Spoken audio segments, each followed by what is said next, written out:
Hoy les hablaré acerca del tema de las neoplasias. Todos se han hecho la pregunta de cuándo se va a conseguir la cura contra el cáncer. Pero hay que entender que el cáncer no es una sola enfermedad, sino más bien es un conjunto de muchas enfermedades. Estas se caracterizan por una grave desregulación del crecimiento. Algunos cánceres, como el linfoma de Hodgkin, se pueden curar, pero otros, como el carcinoma de páncreas, son mortales casi siempre. El cáncer es un trastorno genético causado por mutaciones en el ADN. La mayor parte de estas mutaciones patógenas se inducen por exposición a mutágenos o se producen de forma espontánea por el envejecimiento. Los cánceres presentan con frecuencia cambios epigenéticos, como lo son los aumentos focales de la metilación del ADN y alteraciones en la modificación de las histonas. Estos cambios genéticos y epigenéticos alteran la expresión o la función de genes clave que regulan los procesos celulares fundamentales, como lo son el crecimiento, la supervivencia o la senescencia, que esto es el proceso fisiológico que lleva a una serie de cambios en las células afectadas con el objetivo de frenar su proliferación y o eliminarlas cuando ya no son necesarias. Esta es una de las tres características. La segunda es de que las alteraciones genéticas en las células cancerosas son hereditarias. Estas pasan a las células hijas durante la división celular. Las células que tienen mutaciones que les dotan de una ventaja de crecimiento o supervivencia vencen en la competición a sus vecinas y es por esto que se convierten en la población dominante. Las células que presentan alteraciones sufren una selección darwiniana. Esto quiere decir que solamente sobrevive la mejor dotada. Cuando un tumor inicia, estas ventajas selectivas se transfieren a una sola célula. Esto en consecuencia hace que todos los tumores sean clonales, es decir, que la descendencia es de una sola célula.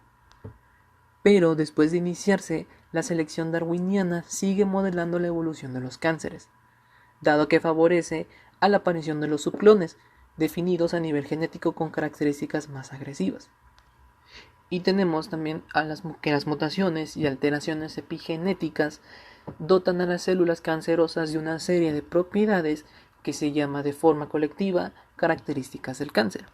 Estas producen los fenotipos celulares que determinan la evolución natural de los cánceres y su respuesta a distintos tratamientos. Neoplasia literalmente significa nuevo crecimiento.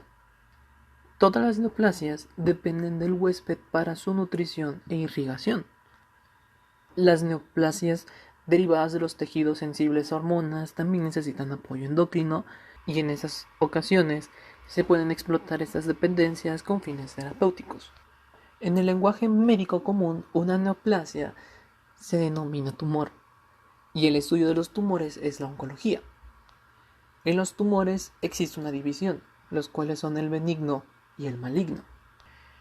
Estos dependen de la valoración sobre el posible comportamiento clínico del mismo. Los tumores benignos y malignos tienen dos componentes básicos. Uno es el parénquima, que corresponden a las células transformadas o neoplásicas, y el segundo es el estroma de soporte no neoplásico y derivado del huésped. Este está constituido por tejido conjuntivo, por vasos y por células inflamatorias derivadas del mismo huésped. El parénquima de la neoplasia condiciona en gran medida su comportamiento biológico y es el componente que da el nombre al tumor. Y el estroma es esencial para el crecimiento de la neoplasia, porque transporta los vasos y permite el crecimiento de las células parenquimatosas. Un tumor es benigno cuando sus características macroscópicas y microscópicas se consideran relativamente inocentes. Esto hace pensar que se quedará localizado y se podrá extirpar mediante cirugía local. Los pacientes afectados sobrevivirán en general. Sin embargo, se debe recordar que los tumores benignos pueden producir más que masas localizadas y a veces son responsables de una notable morbilidad e incluso mortalidad. Los tumores benignos se denominan añadiendo el sufijo -oma al tipo celular del cual se origine. Por ejemplo, un tumor benigno originado en el tejido fibroso es un fibroma y un tumor cartilaginoso benigno es un condroma. El término adenoma se suele aplicar no solo a las neoplasias epiteliales que crean estructuras parecidas a las glándulas, sino también a neoplasias epiteliales benignas derivadas del epitelio glandular, y que éstas carecen de un patrón glandular de crecimiento. Los papilomas son neoplasias epiteliales benignas que crecen en cualquier superficie y producen frondas digitiformes, macroscópicas o microscópicas. Y un pólipo es una masa que protruye por encima de la mucosa, como ocurre en el intestino, y forma una estructura macroscópicamente visible. En las neoplasias malignas, las que son originadas en los tejidos mesenquimatosos, los sólidos o sus derivados, se llaman sarcomas, mientras que los sarcomas reciben su nombre según el tipo de célula que los compone, lo que posiblemente refleje la célula de origen. Tenemos que una neoplasia maligna constituida por células de aspecto adiposo se llamará liposarcoma y una constituida por células de aspecto condroide, condrosarcoma. Las que son originadas en las células mesenquimatosas de la sangre reciben el nombre de leucemias o linfomas. Aunque los epitelios del cuerpo derivan de las 3 capas de las células germinales, las neoplasias malignas originadas en las células epiteliales se llaman carcinomas, sin importar el tejido de origen. Es así como las neoplasias malignas originadas en el epitelio tubular renal, que es el mesodermo, la piel en el ectodermo y el revestimiento intestinal en el endodermo, se consideran todas carcinomas. Y el mesodermo puede ser origen de carcinomas, sarcomas y tumores hematolinfoides. Hay una subdivisión en los carcinomas donde está el adenocarcinoma, que son los carcinomas que crecen formando un patrón glandular. Los carcinomas epidermoides son los que forman células escamosas y en ocasiones se puede identificar el tejido u órgano de origen, como lo que ocurre en el adenocarcinoma de células renales, pero no es raro que los tumores tengan escasa o nula diferenciación. A esos tumores son denominados como carcinomas pocos diferenciados o indiferenciados. Las células transformadas de una neoplasia benigna o maligna suelen parecerse entre ellas, lo que es compatible con un origen común a partir de una sola célula progenitora transformada, pero llega a haber casos poco frecuentes en el que las células sufren una diferenciación divergente, generando así los llamados tumores mixtos. Estos tienen un origen monoclonal, pero la célula progenitora en estos casos tiene capacidad de diferenciarse a más de una estirpe. Un adenoma pleomorfo es aquel que procede de una célula progenitora epitelial transformada única. El fibroadenoma de la mama femenina es otro ejemplo de tumor mixto frecuente. En este se mezclan elementos ductales proliferativos, como es el adenoma, en el seno del tejido fibroso laxo, que es el fibroma. A diferencia de lo que pasa en el adenoma pleomorfo, solo el componente fibroso es neoplásico, aunque se sigue empleando el término fibroadenoma de forma habitual. Un teratoma es el tipo especial de tumor mixto que contiene células o tejidos maduros o inmaduros reconocibles derivados de más de una capa de células germinales e incluso a veces de las 3. Estos se originan a partir de células germinales totipotenciales como las que se encuentran normalmente en el ovario o en el testículo y aparece a veces de forma anormal en los restos embrionarios de la línea media, incluyendo también al amartoma, que es una masa de tejido propio de un lugar determinado, como puede ser el pulmón o el hígado, pero desordenada. Muchos amartomas tienen alteraciones cromosómicas adquiridas por mutaciones somáticas y se consideran actualmente neoplásicos. Y también tenemos a los coristomas, que es una alteración congénita que corresponde a un nido heterotópico de células. En esta tabla se encuentra un resumen de todos los nombres específicos de las neoplasias más frecuentes. Existen 3 características fundamentales que permiten distinguir a la mayor parte de los tumores benignos y malignos, en los que tenemos la diferenciación y anaplasia, infiltración local y metástasis.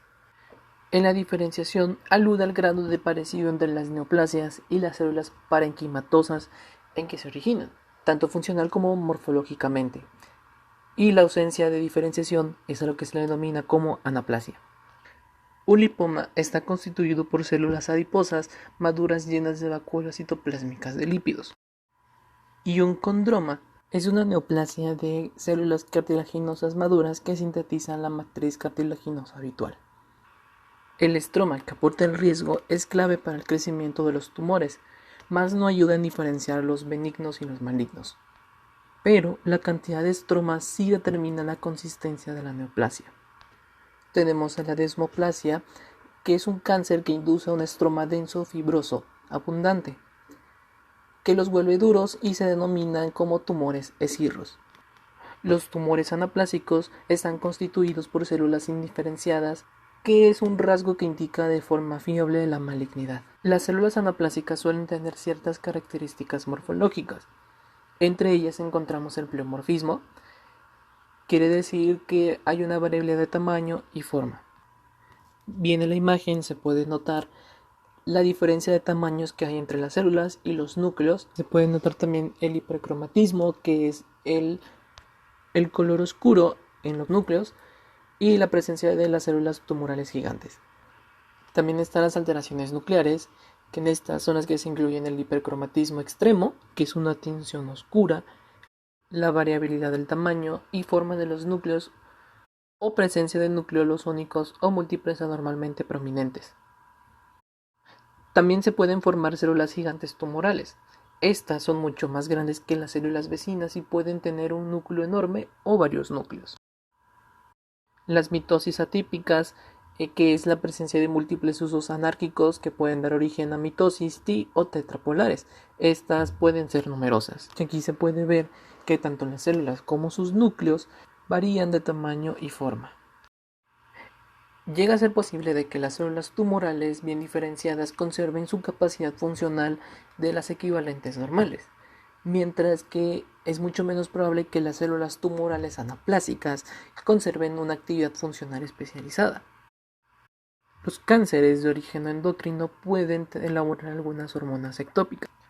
Tenemos un ejemplo de que los carcinomas de pulmón pueden producir hormona adrenocorticótropa, que es una hormona parecida a la hormona parotidia, a la insulina o glucagón, entre otras.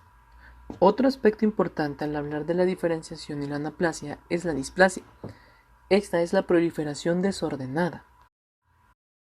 El epitelio displásico se reconoce por una pérdida de uniformidad de las células individuales y su arquitectura. Estas células displásicas llegan a mostrar un pleomorfismo notable y sus núcleos suelen ser núcleos grandes e hipercromáticos. Las mitosis también llegan a ser más abundantes de lo normal y con frecuencia aparecen en los lugares anormales del epitelio. En el epitelio escamoso estratificado displásico, la mitosis no se limita a las capas basales, donde aparecen normalmente. Estas también pueden llegar a aparecer en cualquier lugar del espesor epitelial. Y cuando los cambios displásicos son graves y afectan a todo el espesor del epitelio, a esta lesión se le llama carcinoma in situ. Hay que tener en cuenta que displasia y cáncer no son sinónimos. Una displasia de leve a moderada que no afecta a todo el espesor del epitelio puede regresar por completo, y más si se elimina la causa que lo provoca. El crecimiento de los cánceres se asocia a una infiltración, invasión y destrucción progresiva de los tejidos circundantes, mientras que la mayor parte de los tumores benignos crecen como masas expansivas que se quedan localizadas en el lugar donde se originan. Dado que los tumores benignos crecen y se expanden lentamente, suelen rodearse por un ribete de tejido fibroso comprimido. Esta corresponde principalmente a matriz extracelular, que estas son depositadas por las células estromales, como lo son los fibroblastos. Estos se activan por una lesión hipóxica de las células parenquimatosas con relación a la compresión del tumor que se expande. Junto con la aparición de la metástasis, la capacidad de infiltrar es el rasgo que con más fiabilidad diferencia el cáncer de los tumores benignos. La metástasis se define como la diseminación de un tumor al lugar que está físicamente separado del tumor primario, y esto permite clasificar de forma inequívoca a un tumor como maligno, dado que las neoplasias benignas no metastatizan por definición. La capacidad de invasión de los cánceres les permite entrar en los vasos sanguíneos, en los linfáticos y cavidades corporales y diseminarlas. Hay casos especiales, como lo son los cánceres de la sangre, en los que estos se encuentran las leucemias y linfomas.